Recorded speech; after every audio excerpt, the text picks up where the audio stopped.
Au milieu des rues du Cap en Afrique du Sud, deux Réunionnais se baladent dans les quartiers branchés. Depuis un an, Valériane et Nelson vivent en Afrique du Sud. On est à Long Street, c'est la rue qui est connue pour ses bars et ses boîtes de nuit, ses restaurants. Okay. Donc c'est la rue de la nuit au Cap. Ok, et vous faites la fête ou pas? Non, pas trop. Non, on a arrêté. Je n'avais rien à perdre à postuler dans le cadre de ce programme-là, parce que j'étais au chômage depuis 2 ou 3 ans. Je préparais des concours de la fonction publique. J'avais vraiment envie de revenir ici, en Afrique du Sud. C'est un pays que je connaissais et que j'avais vraiment adoré.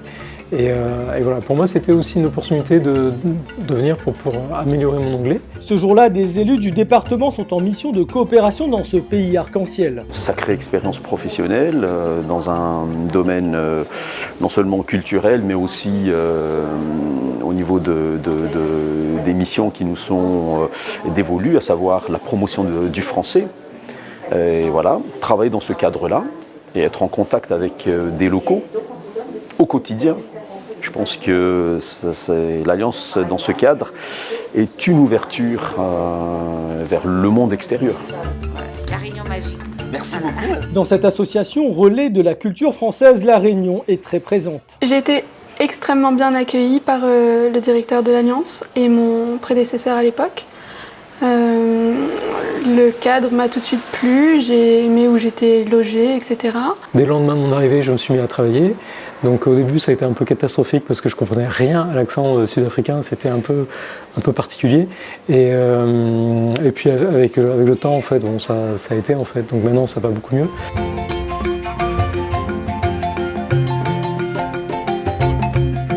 De Petite-Île ou de Saint-Denis, c'est d'abord une expérience qu'ils sont venus chercher au Cap. J'ai peut-être 45 ans, mais je peux sortir de ma zone de confort parce que j'ai voyagé avant, j'ai fait pas mal de choses qui me permettent justement d'avoir une approche complètement différente et du travail et de la vie aussi. Donc je peux être plus souple finalement et en même temps savoir réagir quand il le faut. Le CUI, c'est très utile pour ce programme de coopération parce que clairement c'est des postes très importants en Alliance que l'Alliance elle-même n'aurait pas forcément les moyens de financer et cette aide-là est précieuse donc pour l'Alliance, donc c'est un bon mode de fonctionnement.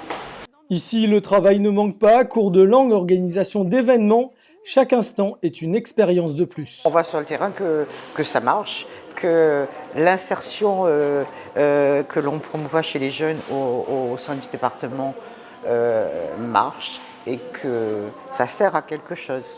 Oui, effectivement, il faut sauter la mer. On est à 4 heures de La Réunion. C'est vraiment un pays à découvrir, c'est un pays qui a aussi de l'avenir certainement. Même s'il y a un taux de chômage encore important en Afrique du Sud, il y a de l'activité et on voit que c'est un pays qui bouge.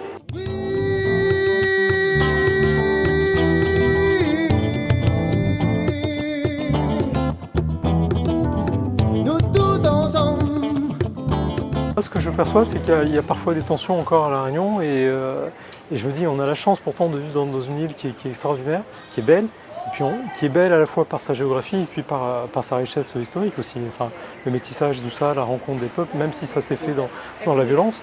Mais aujourd'hui, on a réussi quelque chose de fort. Chaque année, le département propose près d'une centaine de contrats uniques d'insertion en Afrique du Sud et dans les autres pays de l'océan Indien. J'aurais été reconnaissante d'avoir pu y participer et je retiendrai toutes les rencontres que j'aurais faites ici et qui m'auront fait grandir, que ce soit humainement ou professionnellement. J'ai vraiment là l'occasion de respirer, de penser autrement, d'agir différemment. Donc je suis juste dans le plongeon de ce que j'ai été auparavant, mais en beaucoup mieux. Donc en fait, je suis vraiment Faut mettre ensemble, faut mettre ensemble, faut mettre ensemble.